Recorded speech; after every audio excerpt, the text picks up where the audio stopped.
baniriza ate nate olunaku olwaleero kansubire muli bulungi yonna gye musinziira okubeera nga mundaba oba nga mumpuliriza.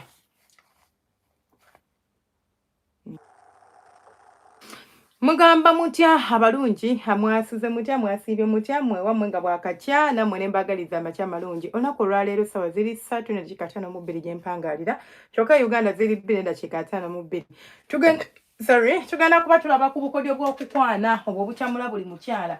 Abasajja ebiseera ebisinga mba mukwana mulina ensobi ze mukola oba mulina enkwana gye mukwana embi naye ate bw'oba ng'omukazi omutuukiridde mu ngeri entuufu osobola okuba ng'omufuna mutta. N'abakazi tebali so complicated nga mu kirowooza nti tuli complicated, no. As long as you understand the secret menu to reaching a woman's heart, buli kimu kigenda kuba kikwanguyira. Teri mukazi asobola kulema singa oba okwataganyizza ebintu bino. Ngenda bba obukodyo butaano, just 5 of them. 1, 2, 3, 4, 5 of them. Bw'osobola okukozesa ng'okwana omukazi nakkiriza oba yasoma ebitabo bye oba simanyi ali biki oba simanyi ali biki, regardless of status ye, regardless of lifestyle gy'alivinga, regardless of class ye gy'alimu. Igwe totunuulira class kubanga before that class she is a woman. Bw'ajjako ebitibwa n'abiteeka wali asigala mukyala eyeetaaga okwagalwa, eyeetaaga opampalingibwa, eyeetaaga care. Biki by'osobola okukola ng'okwana omuwala oba omukazi yenna n'akukkiriza? Namba emu, tunula mu njogerayo. Enjogerayo ludigo is it ludogo ogamba otya kasubira oli bulungi, good morning darling, how are you? Ekisookera ddala enjogera ye mataringa nnyo oba ezannya kinene nnyo bw'oba okwana omuwala. Your tone. I'm not even talking about how you communicate. I'm talking about you bring out your words. Tone yo. Waliwo abantu aboogeza ebboggo. Tulina amawanga agamu nga bo bali very arrogant. There is a way they command. They don't even ask. Enjogera yaabwe oba tobamanyi olinza okulema okukwatagana nabo because ebyabwe byakukomandinga abeera nga akulagira obulagizi okukola kyayagala ate ng'omukazi tayagala ekyo. We love gentleness. Twagala nnyo omuntu naddala nga you are approaching me n'ogezaako okubeera very gentle gyendi n'otandaga nti ate gwe oli mukambwe oba you know, we don't like that oba abakazi tebaagala ekyo. So engeri gy'ofulumyamu ebigambo byo oba engeri gy'osengekamu ebigambo byo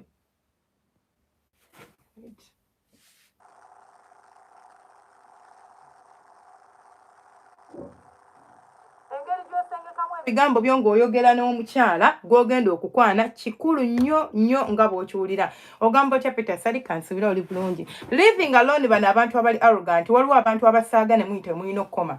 You know, joking is fine, but not when you just met me and you just pull a joke on me. Waliwo ebisaago nze bye mbasaagala oba ebisaago oyo omuntu by'atayagala. You barely know me. Toyina ky'omanyeeko kubanga onkwana bukwanyi, right?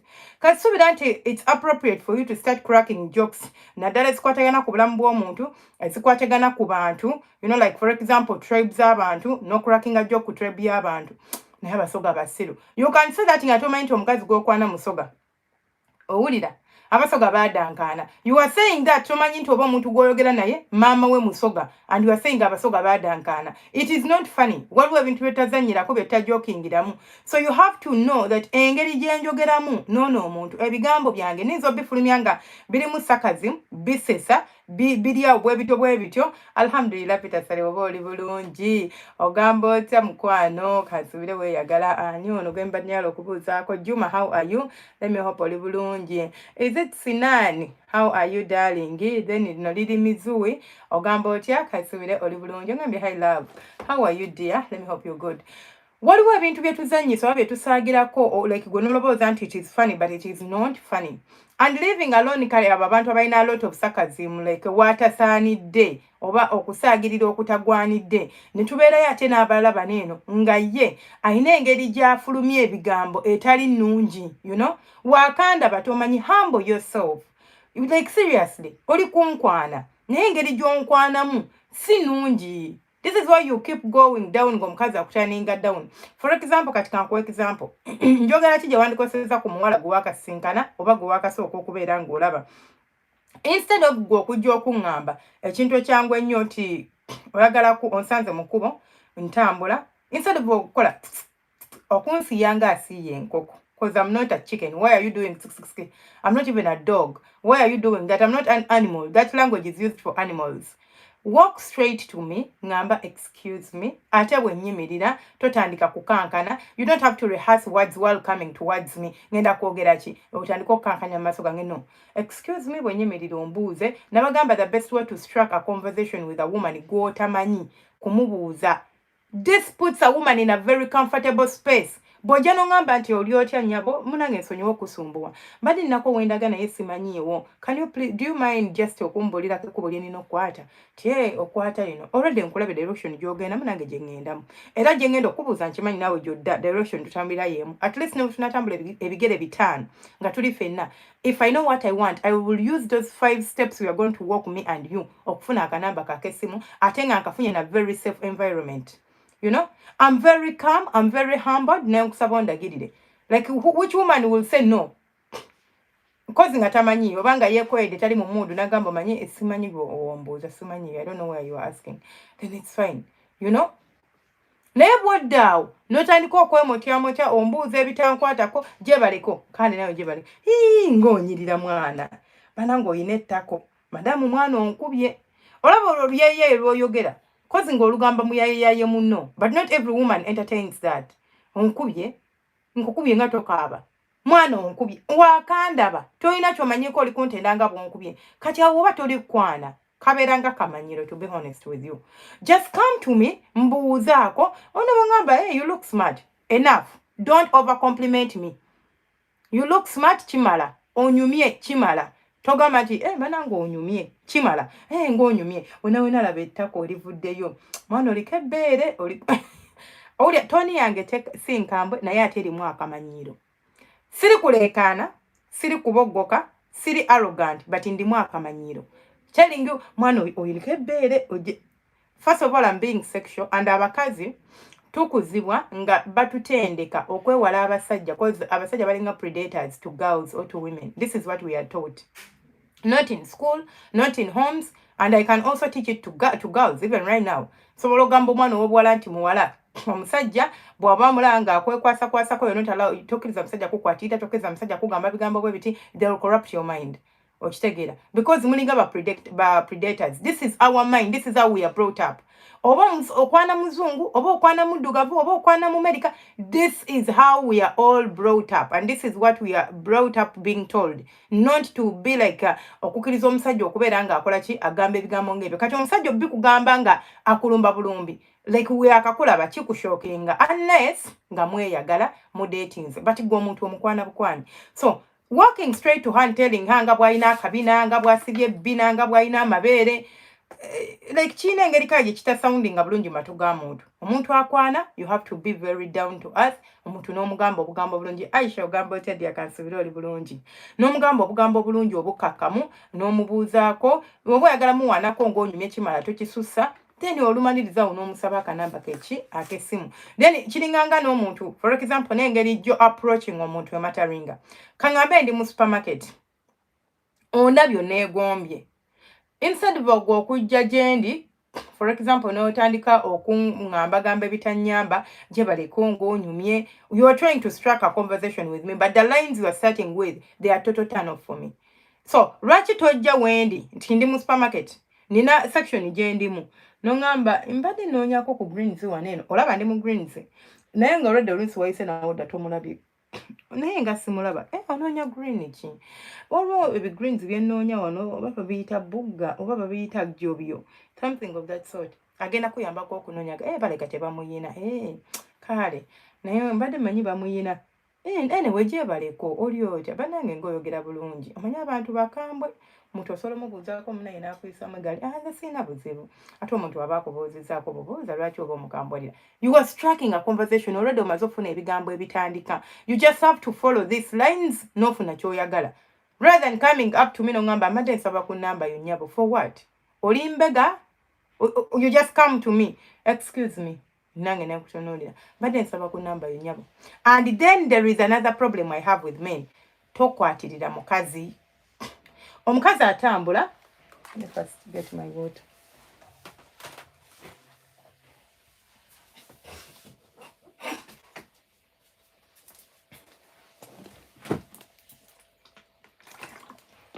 Yo bani yangamba nti nyonya amazzi ku gundi kulayo. nangamba ndabika neetaaga service kati ne ngamba amazzi ku live okunywa amazzi n'okukola service bikwataganirawo. Yangamba senga onyonywa amazzi nkulaba kyeka weetaaga service. Abasajja mujooga era nangamba n'okungamba bwe mba nga njagala yasobola okunkwasaganya. Ngamba siina nnyamba ko asobola okunnyamba atugonza how are you kasibira oli bulungi. So ebiseera ebisinga buli bw'obeera n'omwagalo buli bw'obeera ng'ogenda kukuwa n'omukazi n'omulumba mu ngeri etali appropriate tagenda kukuwa mukisa.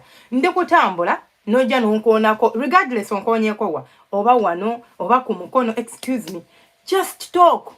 If bwe basikuulira kyuka kalonzire mu maaso tekyetaagisa kunkoonako okunkoonako ng'olina ky'ongamba nti osudde kino it is fine.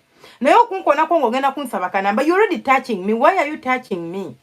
Tukuziba batugamba tokkiriza musajja kukwatirira kati you are touching me publicly tomanyi sikumanyi and you just come ng'onkoonako nga nnyimirira. Nakugamba what?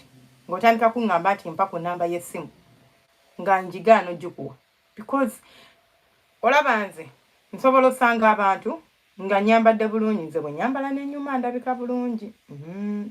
Ndabika munange engoye zitukyusa. Engoye zitukyusa amazima galonda mu ggulu era kati ne malangi w'omwana akateeteeyi kange neeteeka mu buflippers bwange oba akakondo wange nenteekako wig oba nengenda nensiba akaviiri kange I can be unrecognizable. Oba nenyambala kisota pati neteekako katop oba t-shirt yange nenyambala kigatto kyange kisiniika osanga nolaba nga I'm different from whoever sitting here right now. And I don't even do makeup. Nkola bukozi mimwa gyange naye naatera oyiga makeup kati mungamba nti tomuyiga you know. Kati you find me nonkwatako. I feel like chinyiza actually. It is improper for you akwana obukwanyi okwata ku mukazi. Excuse me, jebaleko nnyabo chimala. Don't just come and you are touching my butt no kakonako no mala no jinikiriza amanyo. You are being a savage. Mboli kunkwana. Bibi nnyo si birungi at all. Abasajja bamuli koje. Olaba musajja obeera mu like nagenda mu metro waliwo wogenda mu metro ng'eri very very packed omanyi baita packed ngejjudde ng'ate ogyetaaga okitegeera you can't afford to kugamba nti kangende ninye taxi emitwalo oba kutambuliza nusu kasanvu bitaano taxi esobola okujja ku nusu kikumi gye mitwalo 10. So you have to be calculative n'ogamba owange sigenda kuno nakasente naye olizo giyingira ng'ejjudde nze sikyabeera mu basajja ekirungi tulinako kabini y'abakazi era nze okuyingira mu y'abasajja nga ngiraba eri empty nti ninawo akatebe ngenda tuula naye ebyokuyimirira nga ndi mu y'abasajja nabigaana. Oyimirira gayina gye mabegawo natandika okwakutirizaako kuliko waliwo ne kamera ze ziraba kyakola but ali awo yeekuukuunya n'obuuza kaakati neekuukuunya akola ki senga tokola era kukola makeup your beauty is enough please. Why? I want to learn makeup. Mbusikola era ngambi mugenda bingamba ogamba otya semugga kasubira oli bulungi.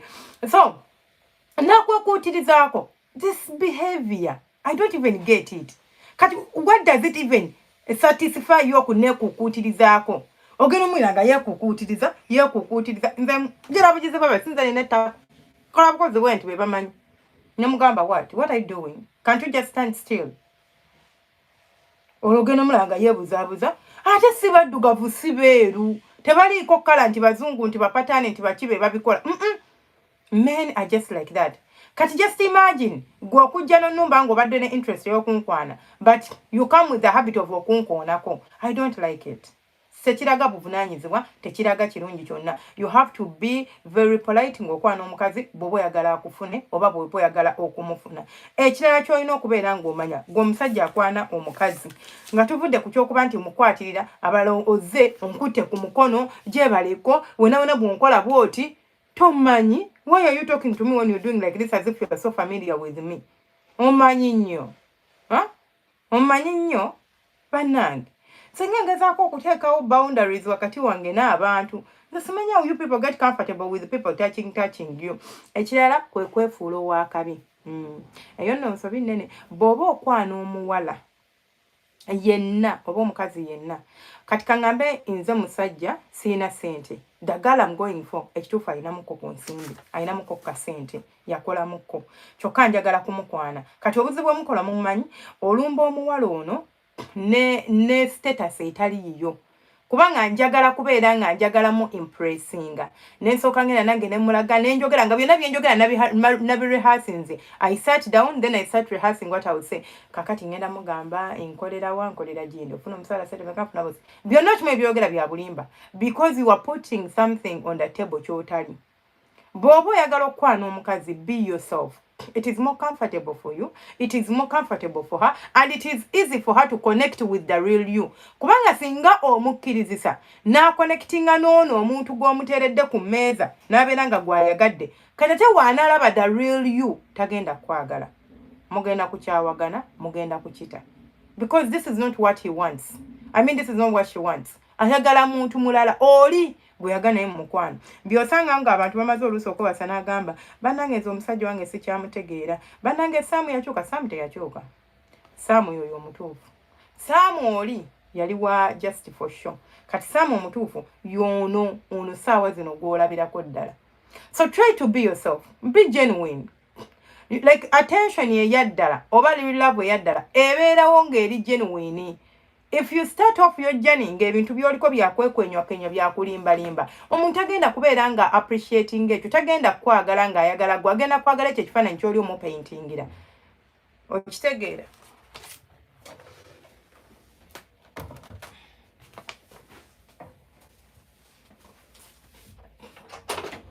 Sawa ziri mmeka ntuufu?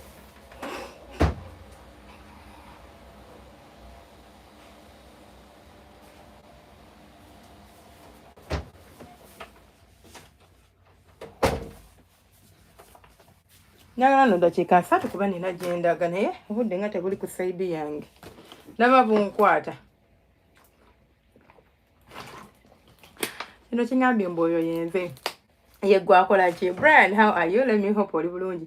Yegwa meetinga standards z'abantu ezitali zizo. Munnange, be yourself. Omuntu buli bw'omulumba ate nze nabagamba buli bw'ogenda okwana omukazi sigenda kwogera ku bakazi naye mwe abasajja mutuulira emikisa gyammwe.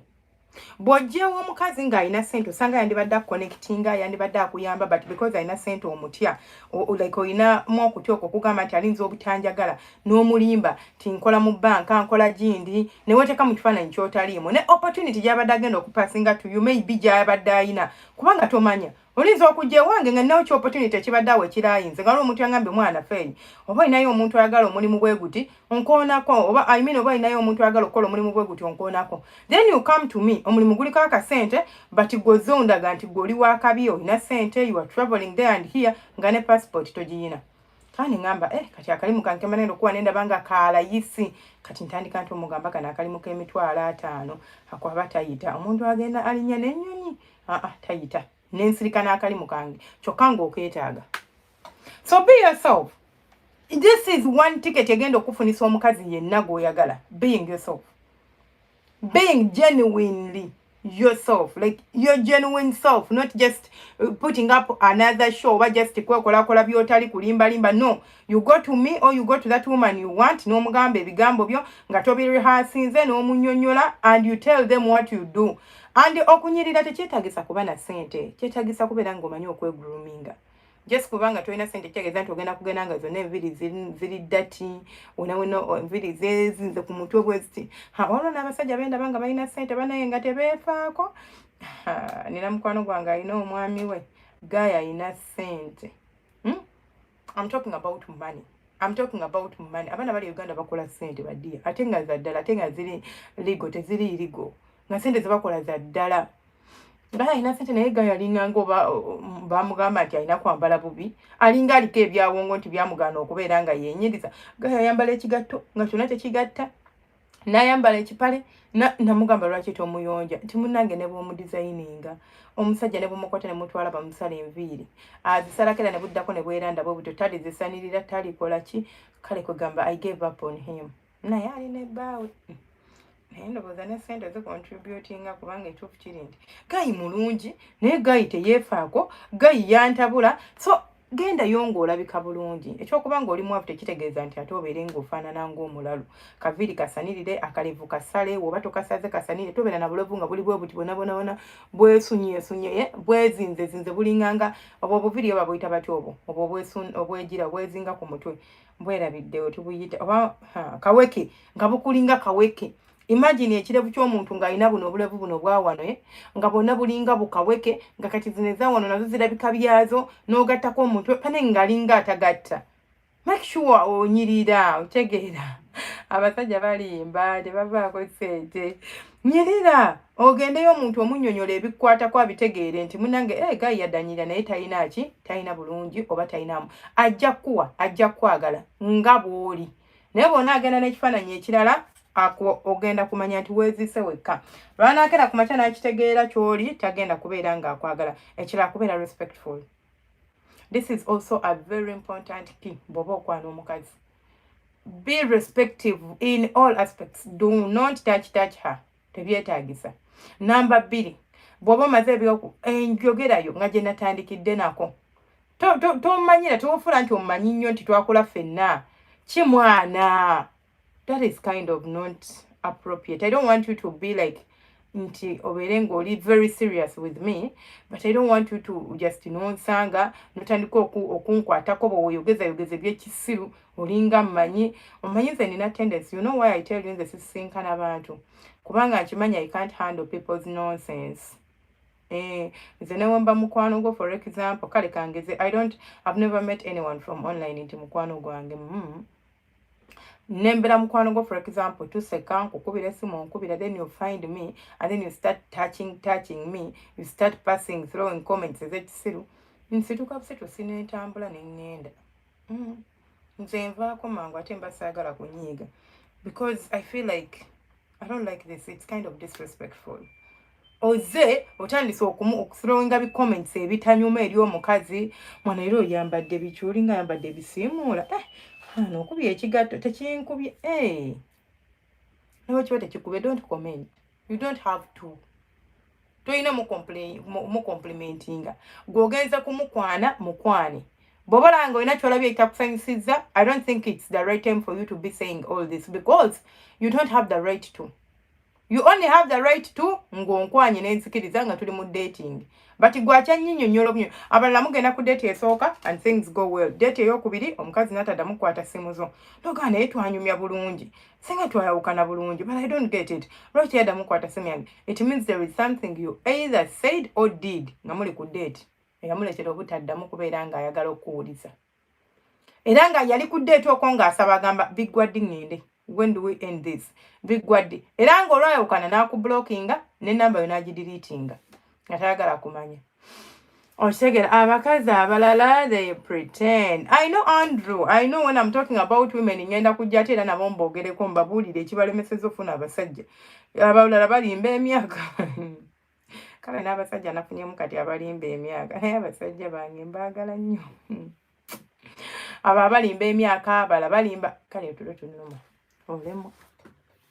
Ugandan men talk, they have no idea on how to talk to women. Exactly.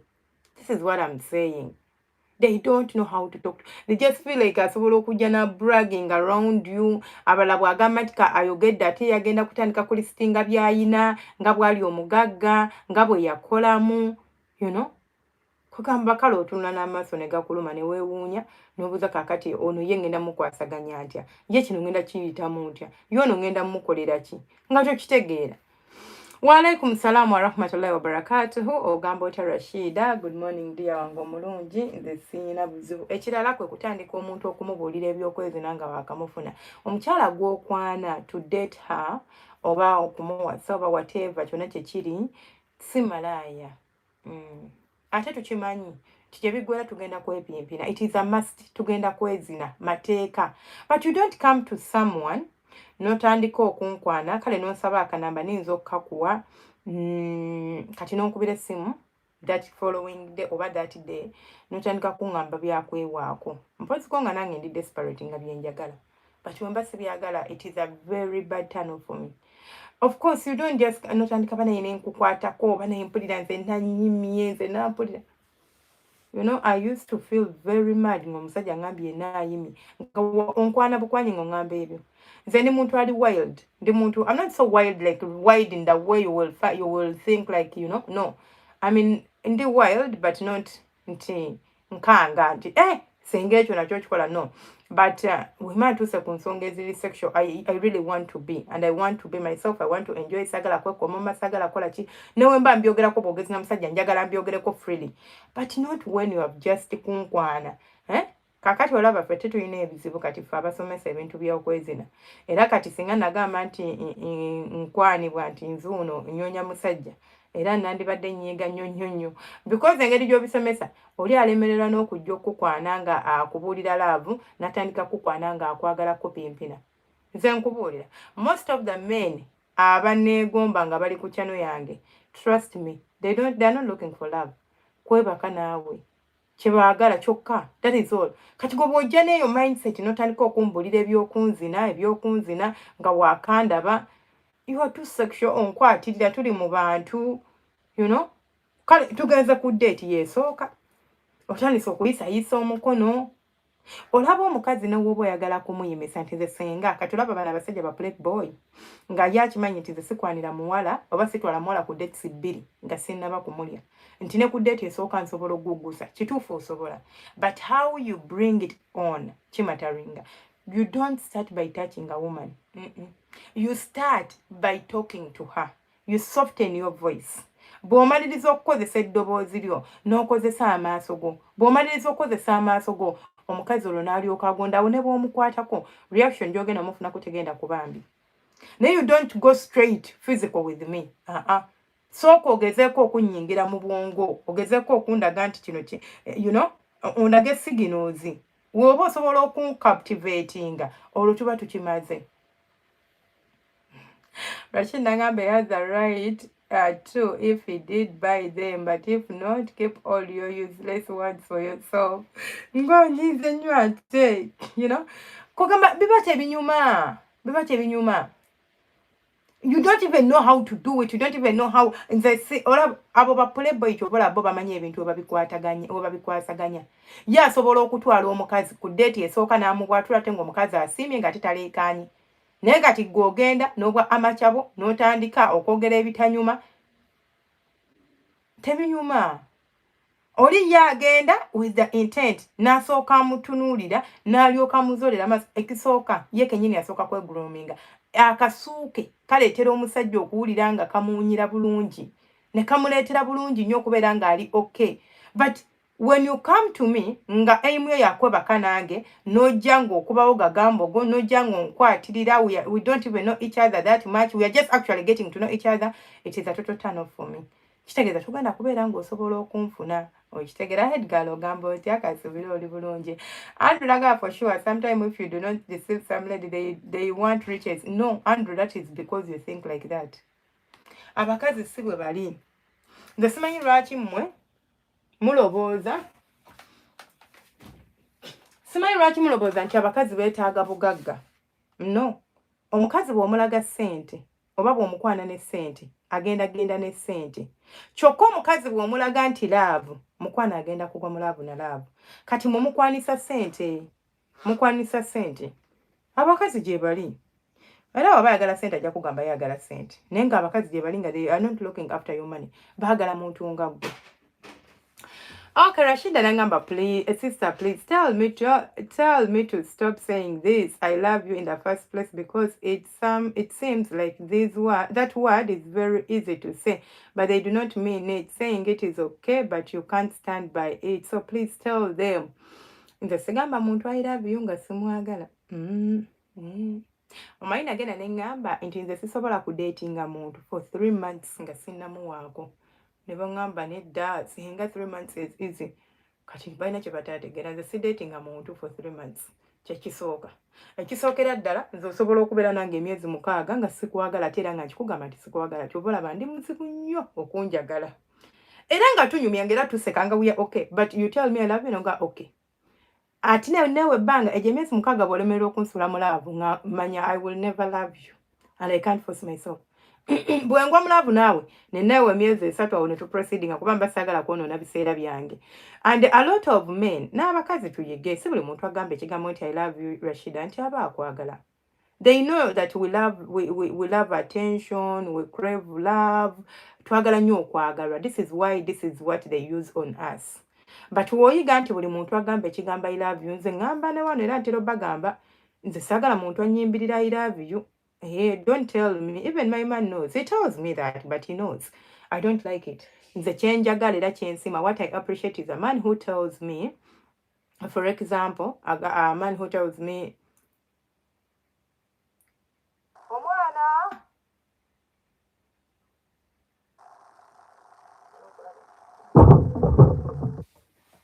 Sharifa. Sharifa, who?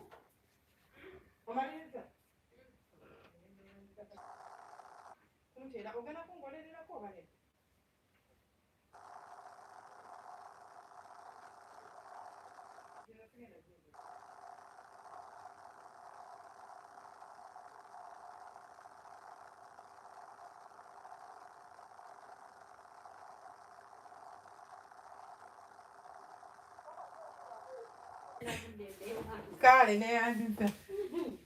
Twalira zino zeno gye ziriyo. Era bikeri awo.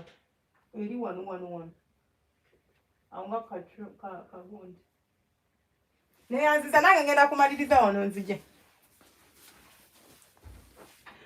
So abasajja ebiseera ebisinga batugamba ekigambo I love you because they know we want to be loved. We want to hear those words. But kiri gye ndiza okumanya nti saagala muntu kuŋŋamba. Nze mbagamba nyumirwa nnyo omuntu andaga omukwano.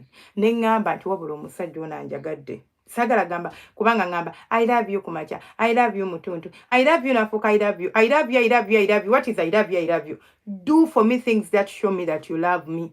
Let your words speak volumes. Not your words just speaking nonsense. I mean let your actions speak volumes, not your words. Njagala ebikolwa bye biba bikwogerera. Ngambe gayo na njagala. Kubanga okwagala kubeerako like accompaniment. I don't know what is wrong with women.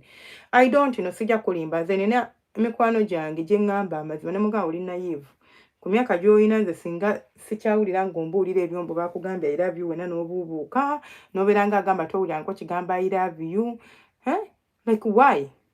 Kikyawe ekikukyamula just kubanga gayi yagambye I love you. N'abawala tuli naive ate tubuubuuka.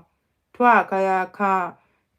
Tuwulira ng'omuntu wagambako obugambo obwo bubiri busatu bana ng'owulira nga ho agambye nnyo nga bw'okiwulira. Men and women stop saying that word when you can't stand by it. Rashida bagaye mulekerawo okukikozesa. Kwata bisimo mukwano Katonda wange.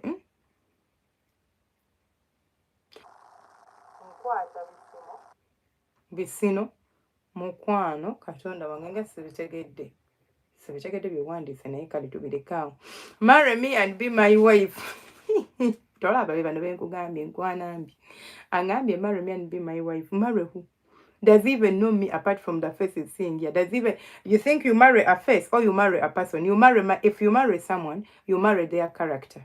If you marry someone, you marry their behaviors. If you marry someone, you marry their bad manners. Kat, which of those things do you know about me? My bad manners, my character? You know nothing, totally nothing. And you just say, marry me and be my wife. Being someone's wife is something big. It is not something we joke about. Just be my wife. But I'm sorry, I can't marry you because I'm married. Babili wasuzoti ya mkwano kansubira oli bulungi. 3 months I run. Ngodduka biki. That's why, my dear sis, yeah, it's do not want to hear that word because I really hate it by the nga lwaki okikyawa nze nkyagala naye saagala muntu akiyimbirira akintamya naye nga nkyagala sikinaako buzibu kasita oli takiyimbirira sikinaako buzibu. Hey, but Senga share with us the would be volume of words to be heard. I was telling you words. Kozinga wakajja. Twatandikidde ku tone yo n'embalaga kwengeri gyo approaching omuntu, you know, the tone you use. Not in ey'oluyaaye, ey'olusago. You just have to be in a formal tone and ngeri very calm. And, you know, nga nsikakamu. Not luyaaye, kuleta luyaaye lw'otandika ddukuba muntu, tebinyuma, tebisanyusa. binyiiza. Then bigambo kyebirala bwe twakozeseza ne mbagamba if you approach someone you don't just be like mpa ku nnamba yo mbadde nsaba ku nnamba yo, nsobola n'ojja okuwanza okweggyako. You start by asking anything, maybe directions, maybe about wherever wonsanze oba supermarket oba ki oba paaka kyonna. Are you familiar with this place? No, I'm not. Okay, omanyi mbadde nina byenjaga nakajja wano, I'm new in this place, ABCD, just to get my attention.